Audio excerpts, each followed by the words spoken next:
ஒரு ஊர்ல ஒரு ராஜா இருந்தாரு. அவரு மரத்தாலே அரண்மனை கட்டணும்னு ஆசைப்பட்டாராம். மந்திரி மரத்து எல்லாத்தையும் வெட்டுன்னு சொன்னாராம். எல்லாத்தையும் வெட்டினாங்களாம்.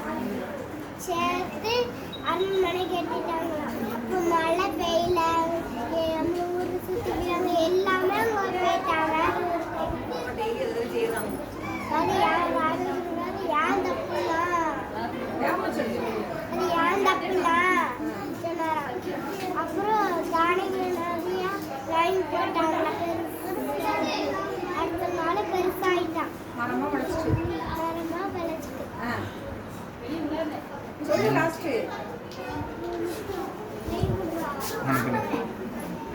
மழை பெஞ்சு பஞ்செல்லாம் போயிட்டு அதனால நம்ம என்ன செய்யக்கூடாது, எதை விட்டக்கூடாது.